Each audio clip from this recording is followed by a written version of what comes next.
Okay. Thank you very much for seeing us, President Zelensky. We appreciate it. It seems to me that we are meeting at a difficult time for Ukraine. That's no secret. How bad do you think the situation is just at the moment? It feels as if it's a difficult moment. How do you feel?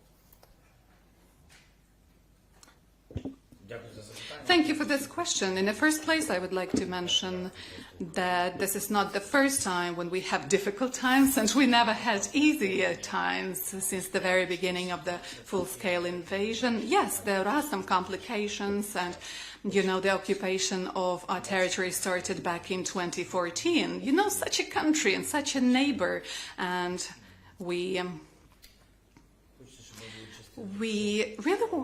they really want us to be part of something, but Ukrainians would be a nation that wants to have peace and want to be independent. I believe this is a very just desire. Right now, the situation at the front line is really complicated because the new wave started of the Ukrainian offensive at the Kharkiv direction, and a very powerful offensive wave is also taking place in Donbass. But I was just recently talking to journalists, and actually no one's noticing that in Donbass area, Kurakhov and Pokrovsk area, there are more fights, to be frank, if to compare to Kharkiv area. But actually that was a bit unexpected for a lot of nations, that there would be this offensive of Russians in Kharkiv, and we don't know what it would end in. But to tell you the truth, today the situation is controlled. A week ago it was a bit more difficult.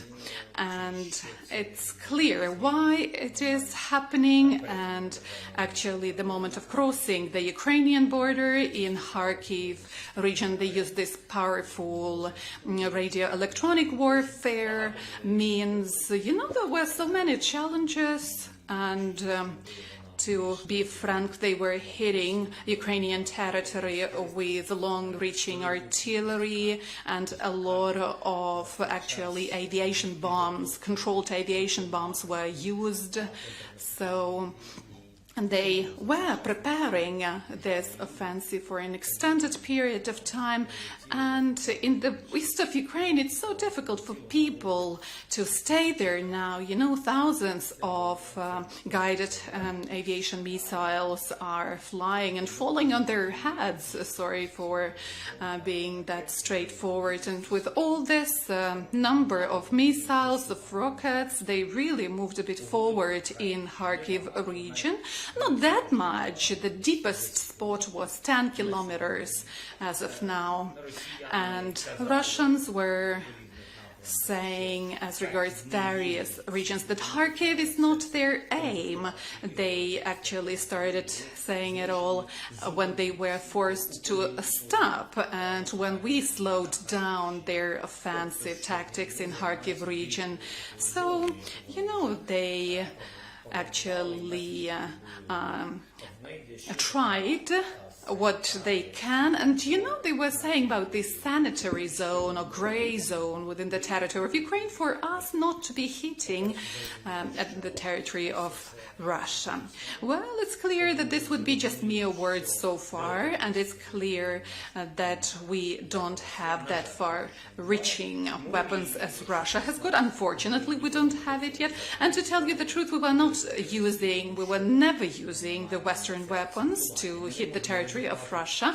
We don't have a green light to do that. We can't risk the whole scope of weapons coming to us, and we can't risk the money, the sanctions against Russia. We don't want to lead the situation to this. Yes, we're having negotiations with our partners for us to be able to actually use the weapons against the military machinery and weapons system located close to the border with Ukraine. We would like to use Western weapons for that, but we don't have any moving forward in that regard so far. It would be good to talk a little bit more about the equipment, the tactics, but first I wanted to ask, I was in the Donbass last year. Unfortunately, I haven't been able to get there this year. And what I saw was a very determined army with an amazing sense of humour, funnily enough, but one that was already exhausted over a year ago. Already in March 2023, you felt the exhaustion for obvious reasons. So I guess this is my way of getting to the question of your front is not getting shorter, it's getting longer. You know, you have a certain amount of soldiers to protect that front. Kharkiv makes that more complicated. Sumy could make it more complicated still. So the mobilization is obviously crucial to your calculations. It's just been signed into law, as we know, this weekend. How quickly do you think you can get new recruits under mobilization to the front, and how many do you think you need? Just to finish, you said originally 450 to 500,000, then General Syrskyi said, no, it's going to be less than that. So those are my questions, please.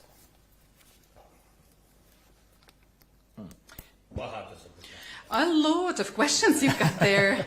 So let us start with the very beginning. So the thing that the guys and girls at the front line are not losing their sense of humor, that's good, because they are human beings. They are alive, and you know, this tells us that these people are very wise ones. You know, they say if a person is a wise one, they would have sense of humor, and people shall not be panicking, they shall not be in depression. And sometimes, you know, we see that people are losing extremities in this war, but surgeons are not panicking, are performing the surgical interventions. You shall not be losing home, you shall be strong enough, but you know, we need to really give some rest to the brain. So what you've mentioned, and you've seen people with good sense of humor, that's good. That's like, you know, energy boost, energy support, when your brother in arms is supporting you, just joking a little bit. Sometimes you are talking over the phone with a girl you love or with your children, and they tell you some stories, and I believe this smile is really so necessary for our service persons. But the war is so serious, you know, and it's bloody, and it is really exhausting, as you correctly mentioned. Any war is terrible, and that's clear that people who are fighting since the very beginning of this full-scale invasion, yeah, they are exhausted, including psychologically. This is not just about the physical condition of theirs, right?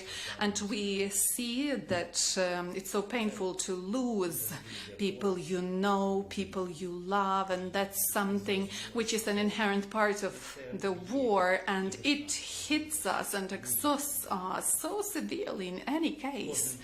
And with every day, the war becomes more and more complicated. That's the truth. This is not a short war. This is a large-scale one. And we are fighting against the army which is really fiercely hating all Ukrainian. We understand they really hate us and they want to destroy us, 100% of us.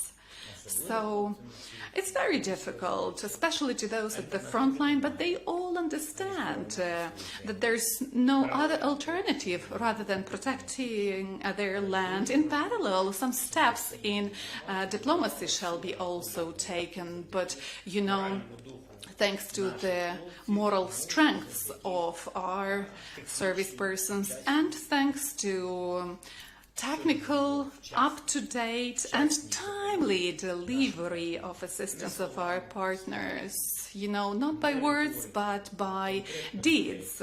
Not by words, but with some specific weapon systems. And the best approach would be to have that today, or even, as we are getting, yesterday. So yeah, we have to pay attention to this fatigue, and there shall be rotations.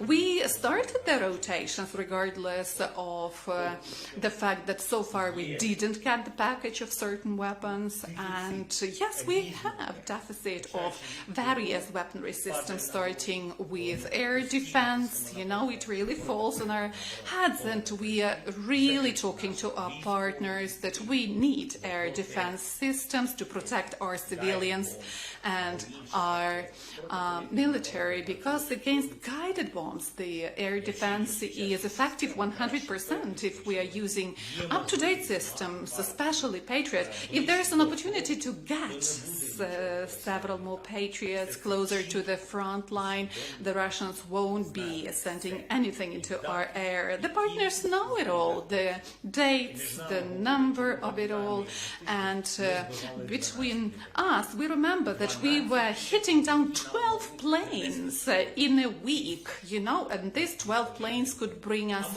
100 or thousands of bombs, and we were hitting them down, but we are not doing it now. We are hitting down less. Why? Because actually the answer is clear. We had air defense system or any other weapon system, we lack something. We lack some spare parts or missiles. So, you know, in order to answer what's needed, what are the complications, in what way to win, in what way to stay strong, and how not to go back but stay on the very same ground and then do our offensive. Well, unfortunately, because of the war and the duration of the war, but thanks God we have enough of experience in order to give a proper answer to any question, not by words but by specific deeds and steps. Well, you asked me. Yeah, sorry, there were many questions. Yeah, when will they arrive at the? When will the newly mobilized people arrive at the front? How quickly can you activate them? Well, in the first place, we really need some time to train them, and they need to have sufficient amount of time for a newly mobilized person who doesn't have a combat experience, for them to have really time for training, for preparation, and then it would be preferable for this person not to go to the hottest spot of the front line, but for this person to still get some, you know, practical skills where the military actions are taking place, but they are not that intensive, and after that the person can go and perform certain tasks, whatever the commanders would see them.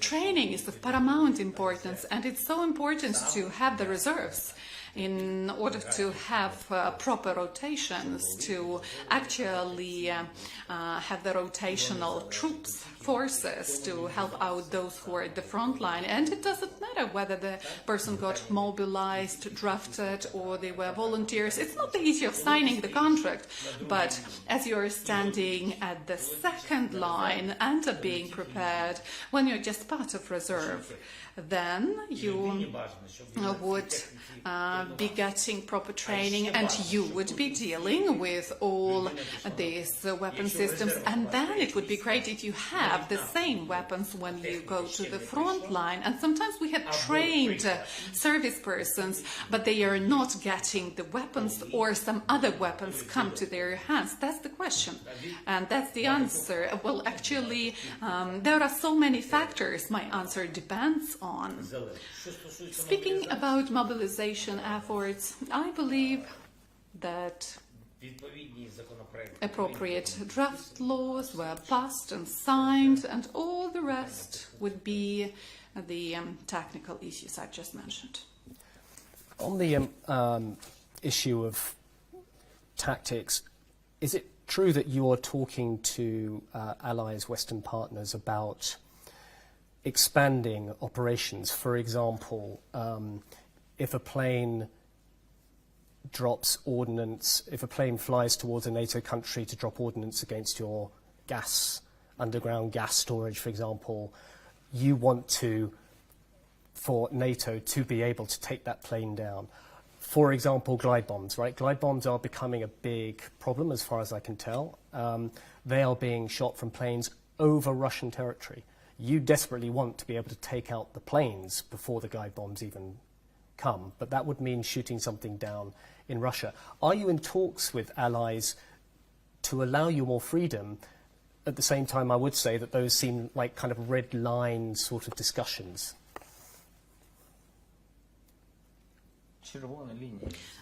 Red lines, well, they are so conditional. Let us have a look at real-life examples here, not at something rhetorical, but at analytical data. What would happen if NATO countries would be hitting down certain Russian planes?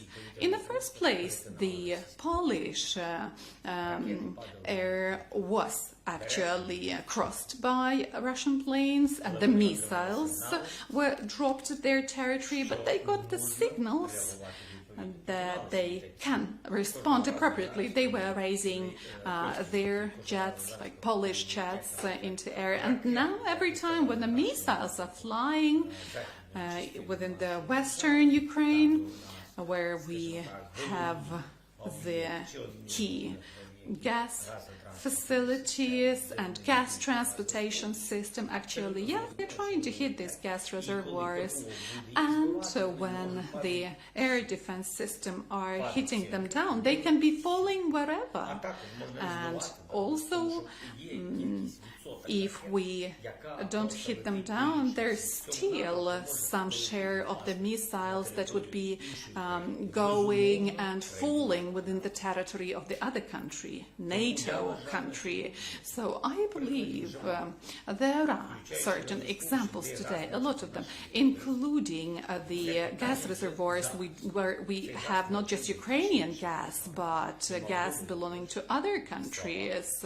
Slovakia, Hungary, Moldova would be affected, NATO countries and non-NATO countries. Just people won't get this gas if Russians hit our gas storage facilities. Whether Russia can hit them, yes. Whether we can protect them with Patriots, yes. Whether we have the Patriots there, no. Whether our partners can give us Patriots, I believe they are obliged to. But when they're saying we don't have those, we can't give those to you. The question is, but you have the planes, right?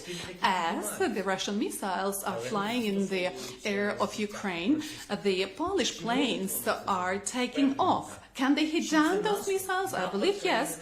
Whether that's an attack against the NATO country? No, not really. They would potentially take down a missile which can actually hit the gas storage facility. Are they protecting them? Yes.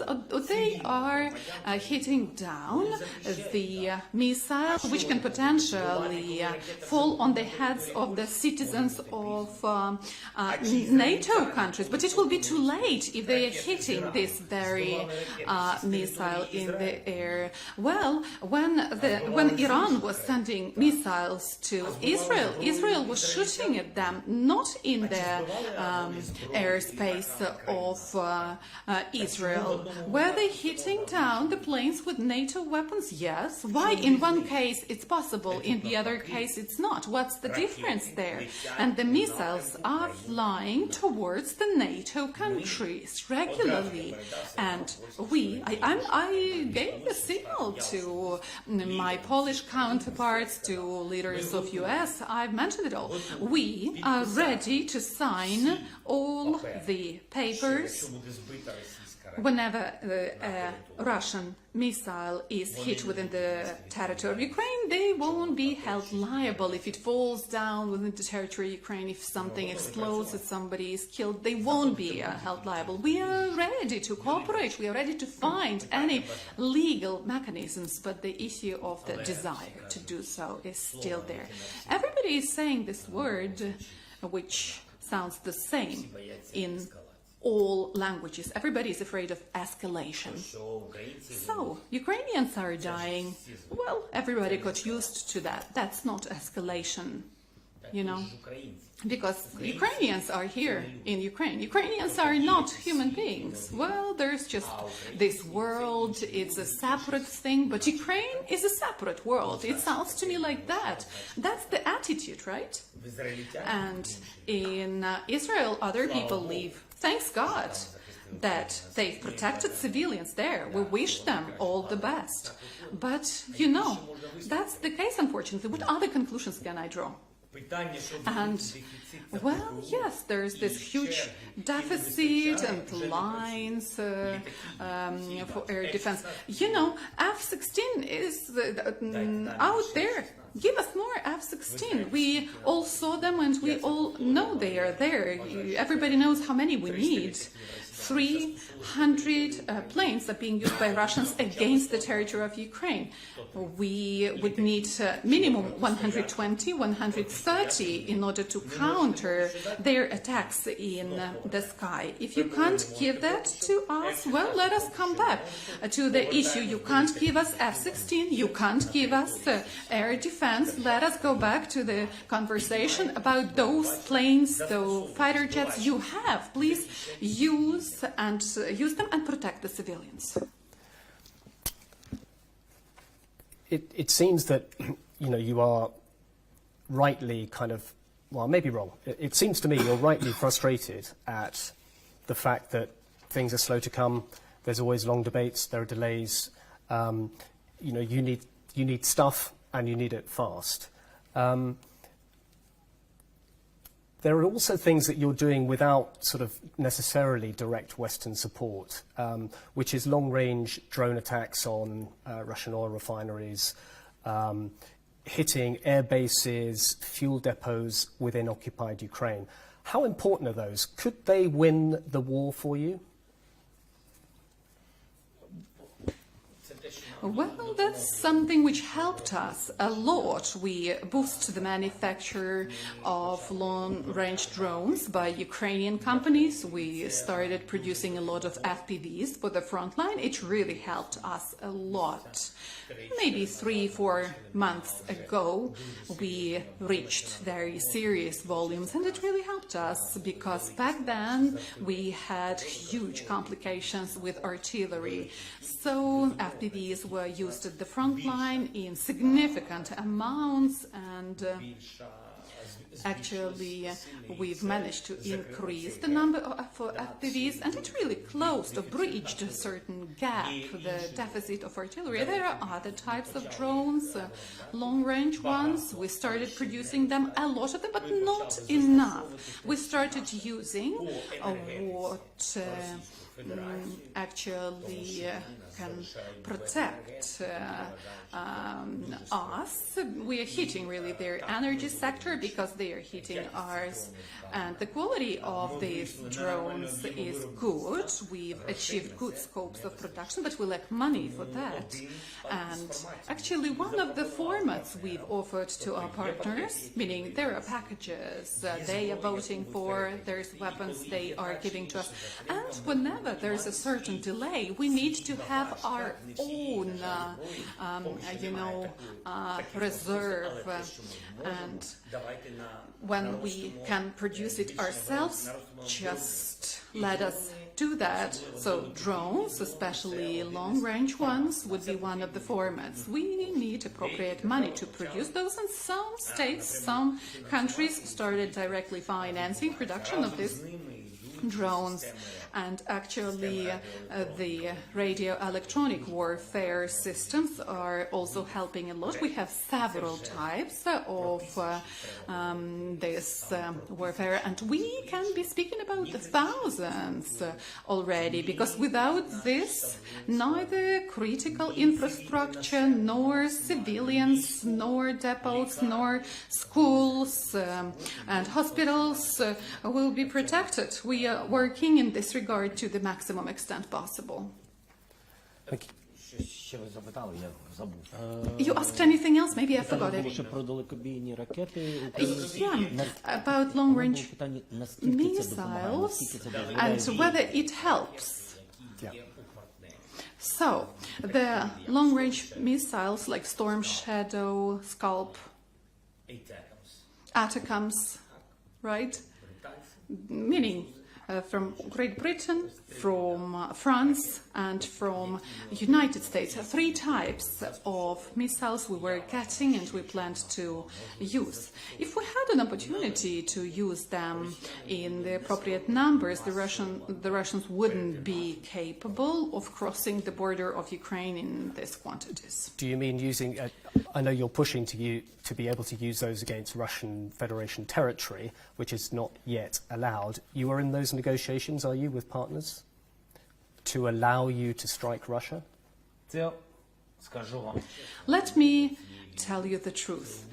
The conditions of this war would be the conditions of survival of Ukraine. We are very grateful to our partners that they are helping, but this is happening so slow, and every decision takes ages. We arrive at this decision later on, but it's like 1 year too late, as I see this. I'm telling you, as I believe it is. And I'm sure we can have a proper dialogue and we can reach the consensus as regards hitting the long-range missiles to hit the weapons of Russians located alongside with the Ukrainian border. I believe we will reach that decision because the same happened with giving us tanks and armored vehicles, Patriots, right?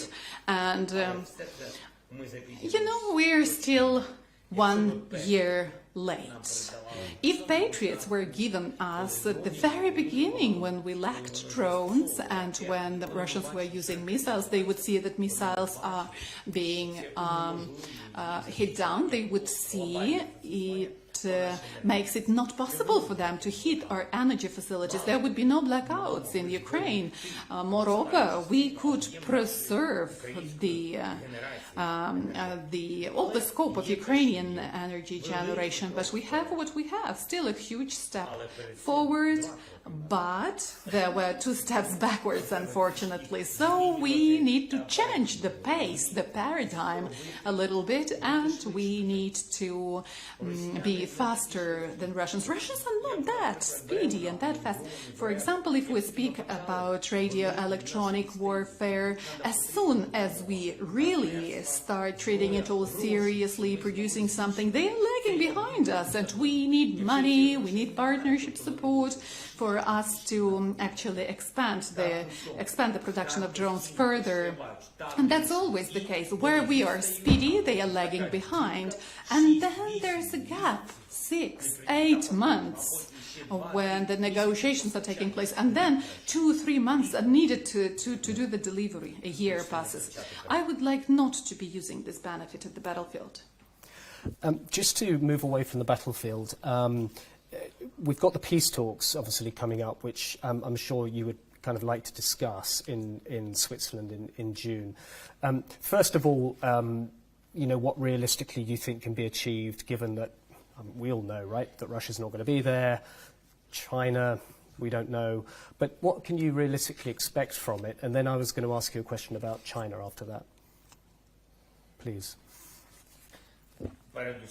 In the first place, agenda of this very meeting, item number 1, political pressure on Russia and involvement of the great amount of countries, the majority of the world actually. This is of paramount importance. Serious economies, serious politicians, serious countries who've got influence at all the continents of the world.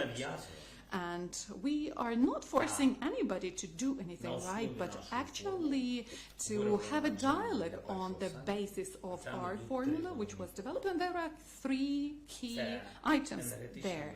That's energy security, nuclear safety. We need actually this great amount of countries for them to develop the plan.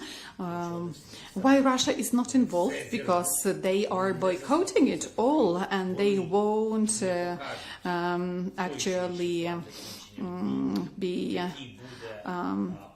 will find their peace unless we follow their ultimatum. So we can't actually allow them to take the initiative, because they will start pressurizing other countries. And they have a lot of options to pressurize other countries: foodstuffs, weapons, and they've got their troops in Africa, energy, nuclear power, etc. So this agenda can be Russian agenda. This is our war, meaning the war against us, which is why involvement of all these countries, this would not be just politics, that's the pressure. It means all these countries are saying, yes, we are ready to help you. We are ready for various proposals, but they are recognizing that Ukraine shall take the initiative. Then nuclear safety, there will be this plan prepared at these meetings, and the technical committees or representatives of these countries will consider it, and then they will invite the representatives of the Russian Federation. But the plan will be out there already, as it was with the grain initiative. Ukraine, Turkey, and the General Secretary of UN had an agreement, and only then they passed it to the Russian Federation. And actually, all the stakeholders were agreeing this plan with us, and only then with Russians. And actually, what's important, we are not sitting at one table and they can't veto it all, but they are vetoing any proposal of Ukraine, as you might know, which is why actually this would be a dead end. The same here, speaking about every clause at this PIT summit, we didn't want to overload the agenda too much. We want the 3 key items to be bringing countries together rather than dividing them, which is why there is nuclear safety, then food security, and that would be actually Azov Sea and Black Sea deblocked. And the third clause, returning children who were kidnapped by Russia and exchange all for all, meaning the humanitarian area. These 3 items, if all the countries support them, as I've mentioned, then there will be all these technical solutions, there will be the plan, and then this plan will be passed on and presented at various platforms to Russia. They will be communicating with the representatives of Russia, which is very important. It's very important to stick to this structure. We on our side will do our best, and then Russia will actually have to talk to the majority of the world rather than just Ukraine, and that's important.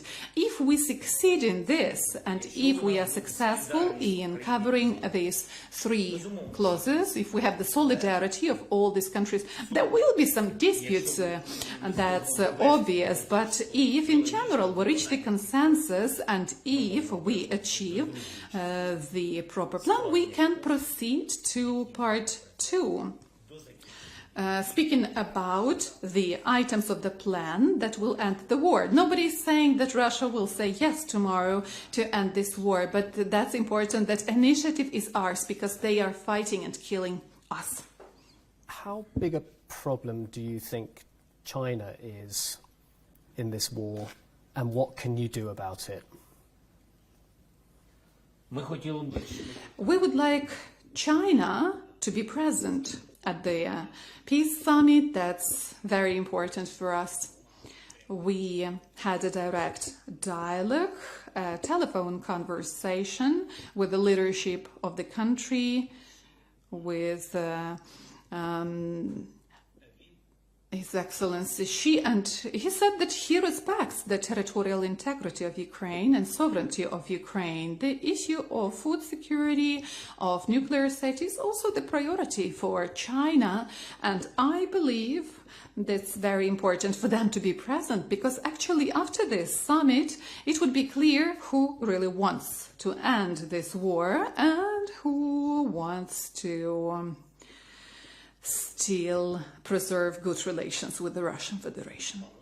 And the balance would be in what? In supporting the summit. And if you don't support the formula offered by Ukraine, you're still supporting the summit and you're expressing your opinion. I can understand that. But if the country is not supporting the summit, but they are just waiting for implementation of Putin's plans, then everything's clear. And this would not be a just peace. This is not about ending this war then. One final question on international relations. Obviously, you've been asked this before, but I feel I should ask you. What are you and Ukraine doing to ensure or to build support among Donald Trump's Republican wing in America for obvious reasons? What are you actually doing to bring that on board? Because you must surely see the risk if it doesn't go right.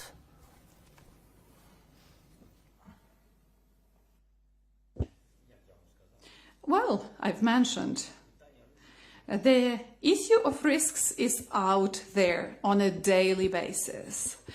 You just need to forecast these risks and then you can somehow survive, and we would like to actually win, not just survive. That's the task we have in mind. Speaking about United States and Trump's policy, I believe whatever is happening there, what kind of policy is being implemented there, what are the outcomes of the elections, you know, there's this still small thing. They were not voting for this package of assistance, but it was voted for at the end of the day. I wouldn't say that Republicans are against against Ukraine. Unfortunately, it happened so that the issue of internal policy between Democrats and Republicans, unfortunately, in their relations, Ukraine is still in the agenda. I don't want Ukraine to be in their agenda. We are protecting the values of the world, right? But nevertheless, even if we do not desire that, we are part of their internal politics and we are involved in these elections to a certain extent, right? Because elections really have influence to the whole world. I mean, elections in the United States. And, you know, that's really such a coincidence in time that Ukraine is high in the agenda there, and every side had their own views towards what's going on. But both parties supported this package, which is why I wouldn't say that as of today I see some maximum risks. I don't believe that Republicans are against support granted to Ukraine, but there are certain messages we can hear from them. Well, they are causing concerns in any case. This is not because we have our own vision and they've got their own vision. Everybody has got their own vision, but it's important that sometimes these two visions coincide. Only then we reach the consensus, and consensus in times of war is vital. Consensus inside the country and consensus in the world.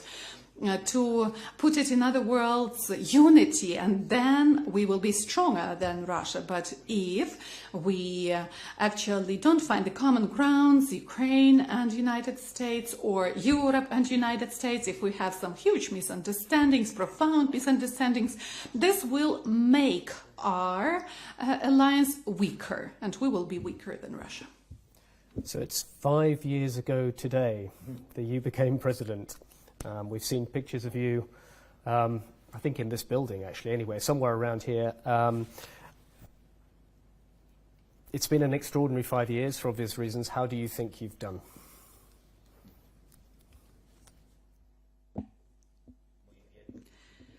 "5 years, you know, that's not it yet. I'm going to continue because of the martial law. So it's difficult to assess my activities within this past 5 years. That would not be that ethical, I believe now. And you know, somebody from a side have to be assessing my activity and how I did. That would be just and that would be proper. I'm not going to challenge what people think. And you know, truth is always somewhere in between. And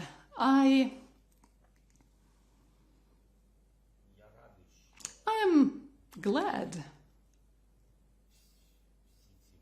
that all these challenges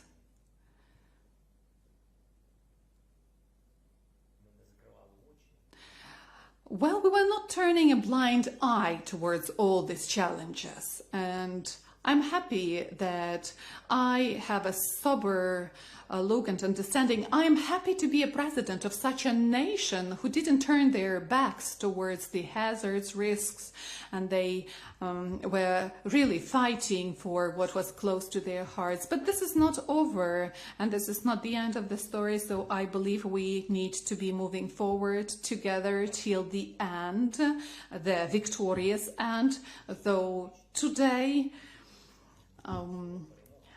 some people are skeptical towards the word victory. I understand that's difficult because it takes so much time, but we are fighting for the independence of the country, not on paper, but in reality. And there is no independence without obstacles, and that's difficult. I'm sorry that these obstacles are so difficult and these challenges are so difficult. We are losing so much, but that's what we currently have. I'm proud to be the president of Ukraine. That's how I look back at these 5 years. And you mentioned victory there, which is very interesting, because you know that there are people out there, more and more of them, saying, Zelensky can't mean 1991 borders. He can't mean that anymore. You know, the reality is different. He's going to have to compromise. You've heard it. What do you say to those people?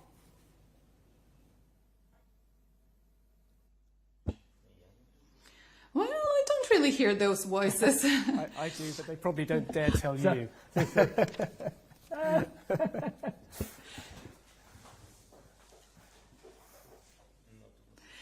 Well, in order to tell that to my face, you have to be sure of that 100% of what you are saying, and you have to be very self-confident. I don't think there are a lot of people who really know how this war would end and when and what would be the outcome of this war. There are no such people out there, and it all depends on us. The war can end with the victory. It can and by very significant losses. We understand it all. And that's the question each and everyone shall ask themselves. How you see this, in what way you see this, what do you see, and whether you are ready, regardless of anything, to remember that yeah, we are united as one country. As you have just one family, you won't have other country, and you might not have other chances to fight for this country. And, you know, there might not be the other chance to become independent of the Russian Federation. When you are speaking about the borders, I would like to tell you the issue of borders would not be just the issue of territories, right? This is a very profound issue. We had borders and we have borders, not legally, but physically. We had Crimea. What did we influence in Crimea? What did we influence there? Russian fleet was there, and Russians were all over the Crimea. They were actually controlling the Crimea. Nobody could raise their voice there. Let us be frank. Nobody had their voice which could be raised. Neither Ukrainians nor Crimean Tatars. And that's not the issue of nationality. Actually, Russians were considering it as the summer cottage house, as a dacha, right? Just to sit there, just to pay some money. They came from Moscow, they are rich and, spend some money at this summer resort, and they will spend a few nights next to the seaside. That was their attitude. They treated people as slaves there. I believe that was the attitude of Russians. And let us have a look at our country. Everywhere, at all institutions, at the cabinet of ministers, at the parliament, even as I became the president, the second major party was pro-Russian. When it was happening, 30 years passed after Ukraine gained its independence. Was it really the full-scale independence? 1990s, Russia was weak and collapse of the Soviet Union happened, and nobody even thought to use this weakness of Russia to create a strong Ukraine. Everybody was, sharing, you'll get this very factory, I'll get that. But Baltic countries were so wise, they got it, and they actually approximated themselves to Europe, to NATO, and then they got this security. And what was happening in Ukraine? Well, we were friends with Russia, Europe. Well, we balanced between Russia and Europe for several years. People were against NATO because they were intimidated by Russian TV, saying NATO was an enemy. We sold the strategic nuclear weapons when we actually said no to the nuclear power we had. So, as we are speaking, this is the chance to become independent. I would like to resort to everybody now, to address everybody. This would be just, big words. The issue would not be just about borders of 1991. That would be the issue of independence of Ukraine within these borders. And this independence shall be in our heads. And, this is not that we are eager to become part of European Union. We just want to be as you are in Europe, because we share the same values and we are really selecting these values. We want to live adhering to these values. We are part of European society. That's the key message. And nobody is actually, Russians don't want to let us go. And now we have such a united society which started protecting its independence. This is a very global issue, and I would like to underline, this is not just the issue of territories, but the issue of independent territories with independent people.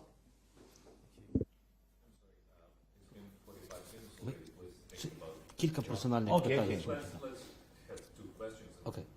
Пане президенте, ми перейшли вже до 5 років президентства. We started talking about these 5 years of your being a president of the country. 5 years ago, what did you think about this step? Did you even imagine what you are facing now? Я сам прийшов з бізнесу. I came from business, and what I wanted 5 years ago, well, I wanted to have a very liberal country with a liberal economy, and I believe that I wanted the country with free people and to end the war. This would be two things I was really eager to achieve, and this was not something on paper. You remember the Normandy format, and I was going there, I was talking to Putin. I really wanted that. That was my desire, and I did my best, everything I could. And there was no support to this solution on the side of European countries and inside our country, but I was promising this to my voters, and I wanted to have the reforms. And actually, we've introduced a lot of reforms, the digital one, the land reform. So a lot was done before the full-scale invasion, and then later on we became the candidates the EU candidate country. You know, in times of war, that's still a lot. But whether I expected this would, everything would happen like it's happening, no. We were introducing reforms for 5-6 months with no problem. Then COVID hit. We continued voting for laws, draft laws. But then was this huge challenge, COVID-19, and we were learning how to live together with COVID hand in hand. We actually, right after COVID, faced the full-scale invasion, right after it. So it's been 2.5 years of war now. Okay. 2.5 years. Just a little bit less than 2.5. Мені здається, у вас не було жодного вихідного. I believe you never had a weekend, a day off. How are you holding up? Well, my loved ones are supporting me, and my family gives me the strongest emotions. That's really speaking about emotions. But what keeps you rolling and what urges you to work from morning till night and sometimes from morning till morning? That would be the desire to fight our territory back, to win, not to lose. Ukraine, that's a huge responsibility, and I'm always treating other people with huge respect, and I don't think there is one person who can become successful in isolation, can become successful, rich, whatever. I believe this is always support of others that help you, and Ukraine really gave me a lot, and I used to be a very successful man before I became president, and I really wanted to serve Ukraine, and I believe this was a good thing to do, and we have no right to lose now. We don't have a right to lose. That's a huge historic responsibility. We shall not be scared of this enemy and the fact that they are great. You know, at a certain moment in time, everything big can become small, and that's the question we have to ask ourselves. We can stay longer, stand our grounds longer than they are capable of depleting our resources. I'm sure we will be fighting back as fiercely as we can, and we actually we're fighting for the whole world, because this is not just the issue of Ukraine, that's also the issue of support from the partners who are supporting us to the maximum extent possible. At the very beginning you've mentioned we remember this meeting. You wanted a dialogue with Putin. You had this dialogue, you wanted some conversations, and it didn't yield any good results. Would you like to sit at one round table with Putin again now to have negotiations? Well, as of today, he is not an independent figure, independent person. That's the problem here. In the first place, he was brainwashing people, but ultimately he was brainwashed himself. He's in this bulb of his own now, informational bulb, and he really has just one desire to destroy us. And you can't be sitting at one table with a person whose ultimate goal would be to destroy you. And you can't find that proper dialogue with this person. So Peace Summit would be one of the formats, because we need to prepare the ground for that. And we need to draft a strong document to have more pressure towards Russia, and also be actually doing our best to deal with their pressure. Putin is becoming older. Anyway, he'll die someday. And this is not that we have to be just waiting for that moment. No, it will eventually come. But now we can't surrender our state, our country. Later on, it will be so difficult to have it back. You know, it might happen as it was with the Crimea after 2014. So we we lost Crimea and Donbass back then, and everybody started forgetting about that. The world won't be thinking about Ukraine all the time. Everybody has got their own challenges. We've raised this wave of attention towards Ukraine, this informational wave, and we are not alone now thanks to that. And we've managed to fight back certain territories, but now not everybody is as strong in the West as they used to be at the beginning of the full-scale invasion, and we shall not surrender. This is a chance. That's my personal opinion here. Which is why, well, he's not an independent figure. He's afraid of China, there's Arab world as well. He's not an independent person, and he gives this wave of narratives that Ukraine is being guided by the United States, but he is actually dependent on this big money surrounding him, and he will leave Kremlin only dead. And, you know, there are other people who are forcing him to stay within the system. We need to find sore spots, weak points in this system. We need to be looking for those soft points, and we'll find them. If we fight every day and are looking for those soft spots, we'll win.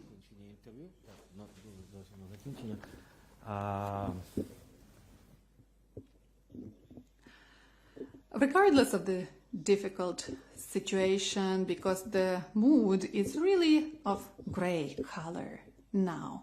And speaking about your popularity in the country, what would you like to mention to Ukrainians who are in this very gray mood now? What's your message? In the first place, my message number one would be that I am grateful that they are with Ukraine and they are Ukraine. And I don't want to be splitting people using the approach, those who are still in Ukraine and those who left the country at the very beginning of the war. And I am grateful to those who left Ukraine but came back eventually, and those who stayed, because some people, a lot of people were in shock. Somebody was evacuating their children but then was coming back. So, you know, people are so different, and they were leaving the country due to various reasons, and you can't use like one approach to it all. It's war, you know, who faced what, and it's difficult to assess it all. People perceive war differently. Everybody has got their own war. Some Russians came to home of somebody got married at the front line. You know, all these stories are so different. We all feel the war differently, but we are all united by this war as well, and we'll actually leave this war behind us differently as well. But the key thing would be to preserve our values. We have an opportunity to be the Ukrainian nation with our own country. That's very important. Those who are now in Ukraine, I believe they shall not hate those who left Ukraine and who are abroad. Those who are abroad shall be decently treating those who are in Ukraine, even more decently. Everybody has got complications, but those who are in Ukraine, they are having more difficult times. And I'm very grateful to all the Ukrainians, to service persons, to medics, to teachers who are going to the bomb shelters every day and who are delivering the knowledge online. This will all yield good results. I'm very grateful to them. And they are working hard, they are suffering, and this will all leave the positive trace, will lead to positive outcomes. And I don't want to be a prophet, I'm just a human being, but I believe that our military and those civilians who are just working, I want to thank them, those who are just paying taxes. This is not some mantra, this is right. if you are fighting, you have to live a frank, decent life today in Ukraine and pay taxes. This is also your fight. And you're helping Ukraine to survive that way. So all I want to mention now, not hatred brings people together, but love. And it's not about hatred towards Russians, but it's about love towards Ukrainians, love of Ukrainians towards each other. And this love brought us together. And Ukrainians love their home, love their country. So this was not actually about Russian raping a child just to steal their microwave device. No, this is about our love, and it actually brings us forward, forces us to go forward. They are enemies for us, that's clear. And this is just an enemy, and there are no feelings towards the enemy.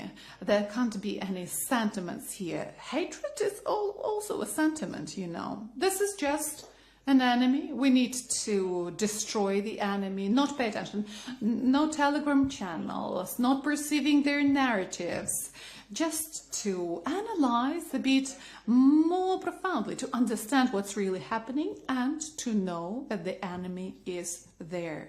And we don't have an enemy inside of our country. There are people who are mistaken and who are misled, but they are not the enemy.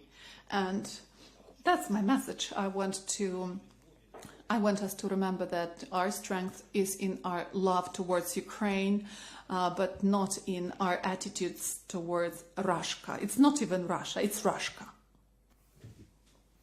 Дякую. Якщо хочете щось ще додати. Thank you. If you want to add anything from yourself. Thank you so much.